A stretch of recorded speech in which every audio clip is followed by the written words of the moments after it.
நெட்டப்பாக்கம் அருகே பரபரப்பு. பெயிண்டரை வெட்டி கொள்ள முயற்சி, உறவினர்கள் சாலை மறியல். நெட்டப்பாக்கம் அருகே பெயிண்டரை வெட்டி கொள்ள முயன்றவர்களை கைது செய்ய கோரி உறவினர்கள் சாலை மறியலில் ஈடுபட்டனர்.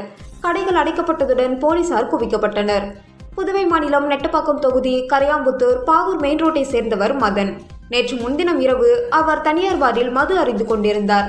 அப்போது அங்கு வந்த ஒரு கும்பல் மதனை வெளியே வருமாறு அழைத்துள்ளனர். தன்னை கொலை செய்ய திட்டத்துடன் வந்ததை அறிந்த மதன் அங்கிருந்து தப்பியோட முயன்றார். இருப்பினும் அந்த கும்பல் அவரை விரட்டி சென்று சுற்றி வளைத்து சரமாரியாக வெட்டியது. இதில் நிலைகுலைந்து போன அவர் இரத்த வெள்ளத்தில் உயிருக்கு போராடினார். இதையடுத்து அந்த கும்பல் அங்கிருந்து தப்பி சென்றது. இது குறித்து தகவல் அறிந்ததும் கரையாம்புத்தூர் போலீசார் சம்பவ இடத்திற்கு விரைந்து வந்து மதனை மீட்டு சிகிச்சைக்காக கதிர்காமம் அரசு மருத்துவமனைக்கு அனுப்பி வைத்தனர். அங்கு அவருக்கு தீவிர சிகிச்சை அளிக்கப்பட்டு வருகிறது. சம்பவம் நடந்த இடம் தமிழகம் புதுச்சேரி எல்லைப்பகுதி என்பதால் கரையாம்புத்தூர் மற்றும் வளவனூர் போலீசார் நேரில் வந்து விசாரணை நடத்தினர். முதற்கட்ட விசாரணையில் கடந்த ஒரு மாதத்திற்கு முன்பு கரையாம்புத்தூர் பகுதியில் திரௌபதி அம்மன் கோவில் திருவிழா நடந்தது.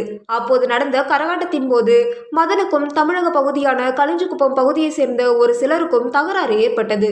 அதன் காரணமாகவே எதிர்த்தரப்பினர் மதனை வெட்டி கொள்ள முயன்று இருக்கலாம் என்று போலீசார் கருதுகின்றனர். இதற்கிடையே மதனை வெட்டி கொள்ள முயன்ற மர்ம நபர்களை கைது செய்ய கோரி அவரது உறவினர்கள் மற்றும் பொதுமக்கள் கரையாம்புத்தூர் பேருந்து நிலையம் அருகே மறியலில் ஈடுபட்டனர். இதனால் அங்கு போக்குவரத்து பாதிக்கப்பட்டது. இது குறித்து தகவல் அறிந்ததும் துணை சபாநாயகர் ராஜவேலு மற்றும் police superintendent Bakthavachalam, inspector Sajith, sub inspector Prabhu ஆகியோர் நேரில் வந்து சாலை மறியலில் ஈடுபட்டவர்களுடன் பேச்சுவார்த்தை நடத்தினர். அப்போது விரைவில் குற்றவாளிகளை கைது செய்வோம் என்று போலீசார் உறுதி கூறினர். இதை ஏற்று அவர்கள் மறியலை கைவிட்டு கலைந்து சென்றனர். கரையாம்புத்தூர் கிராமத்தில் பதற்றமான சூழல் நிலவியதால் கடைகள் அனைத்தும் அடைக்கப்பட்டன. பேருந்துகள் எதுவும் ஓடவில்லை. பாதுகாப்பு பணிக்காக போலீசார் குவிக்கப்பட்டுள்ளனர். இந்த சம்பவத்தால் அந்த பகுதியில் பதற்றமும் பரபரப்பும் ஏற்பட்டுள்ளது.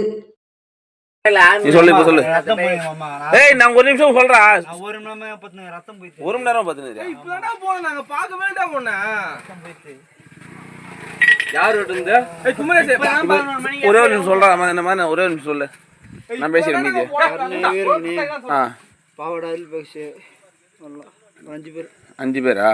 எங்க இட்டு போயிட்டானுங்க? ஆத்துலையா? சரி.